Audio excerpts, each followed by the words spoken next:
আসসালামু আলাইকুম। আজকে আমরা একটি এমপিপিটি সোলার চার্জ কন্ট্রোলার সম্পর্কে কথা বলবো।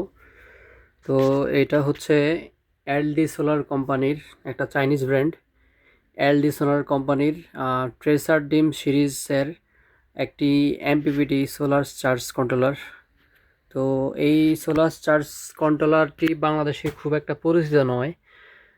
বাংলাদেশে যেমন আমরা পাও এমআর, তারপরে এসআরএনই এইসব এমপিপিটি সম্পর্কে অনেক বেশি জানি বা দেখে থাকি, কিন্তু সচরাচর এই সোলার চার্জ কন্ট্রোলারটি খুব একটা দেখা যায় না। তো এই সোলার চার্জ কন্ট্রোলারটির কোয়ালিটি মোটামুটি ভালো। চাইনিজ মার্কেটে এটার 3 বছরের গ্যারান্টি রয়েছে। যতটুকু দেখলাম এখানে 3 বছরের গ্যারান্টি ওয়ারেন্টি এখানে ওরা প্রোভাইড করে। সেক্ষেত্রে যে কোনো পার্টসের সমস্যা হলে ওরা ওটা ফিক্স করে দেয়। তো সোলার চার্জারটির কিছু ফিচার্স আছে, কিছু বৈশিষ্ট্য আছে। তার মধ্যে হচ্ছে এটার সাথে একটি অ্যাপস আছে। হ্যাঁ, একটা অ্যাপসের মাধ্যমে কতটুকু চার্জ ঢুকলো, কতটুকু বের হলো, সোলার থেকে কতটুকু চার্জ আসতেছে, প্যানেল থেকে কতটুকু ব্যাটারিতে যাচ্ছে, সব কিছুই এখানে দেখা যায়। এখানে 24 ভোল্টের প্যানেল থেকে যেহেতু এমপিপিটি টেকনোলজি আছে সেই ক্ষেত্রে 24 ভোল্ট প্যানেল থেকেও চাইলে 12 ভোল্ট ব্যাটারি চার্জ দেওয়া যায়। এফিসিয়েন্সি মোটামুটি আমি যতটুকু দেখলাম ভালো, 98%-এর মতো এফিসিয়েন্সি। তো আমি হচ্ছে 430 ওয়াট একটি লঞ্জি প্যানেল দিয়ে 150 ওয়াটের একটি লিথিয়াম ব্যাটারি, দেখতে পাচ্ছেন একটি লিথিয়াম ফসফেট টেকনোলজির ব্যাটারি, 150 এম্পিয়ারের একটি লিথিয়াম ফসফেট ব্যাটারি চার্জ করি। তো এই হচ্ছে অবস্থা। এটার সাথে একটা অ্যাপস আছে। অ্যাপসের মাধ্যমে আপনি চাইলে কতটুকু চার্জ হচ্ছে বা আপনি চাইলে কন্ট্রোল করতে পারবেন। হ্যাঁ, চাইলে অ্যাপস থেকে চার্জিং বন্ধ করা যায়, আবার চার্জিং করা যায়, সব কিছুই করা যায় অ্যাপস থেকে অনেক কিছুই করা যায়। তো এই হচ্ছে ওভারঅল রিভিউ। তো আমি মোটামুটি যখন রৌদ্র থাকে ভালোই প্যানেল আসে। তো গরমে মোটামুটি প্যানেল থেকে যখন আসে, ওয়াট আসে, তখন বোঝা যায় যে এই প্যানেলটা মোটামুটি গরম হয়, মানে সরি, এই কন্ট্রোলারটা মোটামুটি গরম হয়। তো গরম হইলেও এটা মোটামুটি এফিসিয়েন্সি কমে না, ভালোই দেয়। আমি হচ্ছে এটাতে 510 ওয়াট, যেহেতু 40 এম্পিয়ার, 510 ওয়াট পর্যন্ত সোলার ব্যবহার করা যাবে, কিন্তু সেক্ষেত্রে আমি ব্যবহার করতেছি মাত্র 430 ওয়াট। তো আমি মোটামুটি 22, 23 বা 25 এম্পিয়ারের মতো পাই আর কি। আমার হচ্ছে এই টিনের ঘর, সে কারণে আমার হচ্ছে আপনার আমার যেই উপরে যেই আছে, প্যানেল আছে, প্যানেলের অ্যাঙ্গেল ঠিক নেই, তাও আমি হচ্ছে 22 থেকে 25 এম্পিয়ার পাই। তো এটা আমার জন্য মোর দেন এনাফ, যেহেতু আমার ডিসি সেট আপ। দেখতে পাচ্ছেন উপরে দুটো লাইট জ্বলতেছে ডিসির, এটা হচ্ছে পাশেরটা হচ্ছে কারেন্টের লাইট।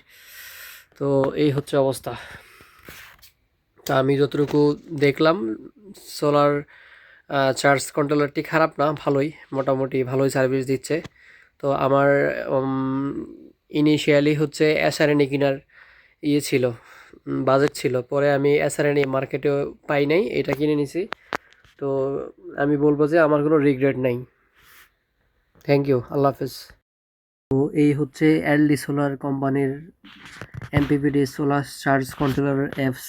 আমরা এখন অ্যাপসে প্রবেশ করলাম। তো অ্যাপসে প্রবেশ করার পর দেখতে পাচ্ছি এখন পর্যন্ত আমি টোটাল চার্জিং অ্যাম্পিয়ার আওয়ার হচ্ছে 4112 AH, total discharging ampere hour 11.8 AH, running days হচ্ছে আমার এটা এখন পর্যন্ত 165 দিন ধরে চলতেছে। এ পর্যন্ত 12 বার লো ভোল্টেজ হয়েছে, ফুল চার্জ হয়েছে 133 বার। টোটাল পাওয়ার জেনারেশন, এখানে কথা হচ্ছে আমি এই যে এখানে টোটাল পাওয়ার জেনারেশন আর টোটাল চার্জিং অ্যাম্পিয়ারটা হচ্ছে এখানে একটু ভুল দেখাচ্ছে। কারণ হচ্ছে আমি সোলার চার্জ কন্ট্রোলারটি খুলে অনেক দিন রেখে দিয়েছিলাম, সেই জন্য অনেক ডেটা ডিলিট হয়ে গেছে, অনেক ডেটা চলে গেছে। তো আমরা যদি আমি যদি একটু এখানে যাই, টোটাল পাওয়ার জেনারেশনও যাই, তাহলে আমি দেখতে পাবো যে লাস্ট 30 দিনে আমার বা লাস্ট 60 দিনে কতটুকু জেনারেশন হয়েছে আমার। তো আমি কয়েকদিন আগেই এটা লাগিয়েছি। তো আমি যদি দেখি আমার ওয়ান ডে, অর্থাৎ গতকালকের আমার টোটাল পাওয়ার জেনারেশন ছিল হচ্ছে 1.65 কিলোওয়াট, প্রায় যদি আমি ওয়াটে কনভার্ট করি এটা প্রায় 1650 ওয়াটের মতো হয়। তো এর আগের দিন আমার হচ্ছে সূর্যের আলো খুব ভালো ছিল না, তো সেদিন ছিল কত আমি যদি একটু দেখি, সেদিন ছিল হচ্ছে আমার 0.29 অর্থাৎ 290 ওয়াট।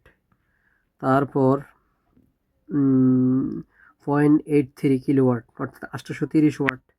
তো এইভাবে আমি কিন্তু প্রতিদিন কতটুকু বিদ্যুৎ উৎপাদন হলো অ্যাপসের মাধ্যমে আমি সেটা দেখতে পাবো। হ্যাঁ, এটা হচ্ছে একটা সুবিধা।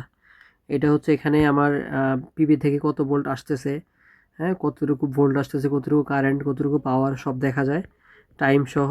তারপরে ব্যাটারির মধ্যে এখানে দেখা যায় ব্যাটারির এক্সটার্নাল টেম্পারেচার কত, তারপরে ইন্টারনাল টেম্পারেচার কত, কত পার্সেন্ট চার্জ আছে, ভোল্টেজ কত, সিস্টেম ভোল্টেজ কত, সব কিছু দেখা যায়।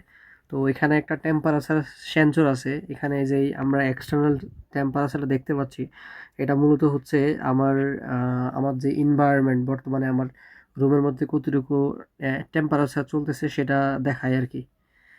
তো এবার যদি আমরা সেটিংয়ে যাই, সেটিংয়ে গেলে দেখতে পাবো আমরা এখানে ব্যাটারি টাইপ, যেমন সিল ব্যাটারি, জেল, সব কিছু দেওয়া আছে। আমরা যে কোনো ব্যাটারি যে ব্যাটারি চার্জ করব সেটা আমরা সিলেক্ট করতে পারবো। তো যেমন আমার এখানে লিথিয়াম ফসফেট ব্যাটারি চার্জ দিব ফরেস, এখানে আমার বোস চার্জিং দেওয়া আছে 14.6, এগুলো এভাবে সেটিং করা আছে আর কি। এই হচ্ছে আমার ডিভাইস, আমি যদি রিড করি এই ডিভাইসের মডেল নাম্বার, এই সব কিছু এখানে দেওয়া আছে। আমি চাইলে রিসেট করতে পারবো, আমি চাইলে এগুলো চেঞ্জ করতে পারবো, চেঞ্জ করে আমি আমার নিজের মতো করে সেট করতে পারবো ব্যাটারি ওয়াইজ, কোনো সমস্যা নাই। তো এই হচ্ছে অবস্থা। তো এটা হচ্ছে আমার লঞ্জির 430 ওয়াট 24 ভোল্টের সোলার প্যানেল, যেটা দিয়ে আমি আমার এমপিপিটি সোলার চার্জ কন্ট্রোলারের মাধ্যমে ব্যাটারি চার্জ করি।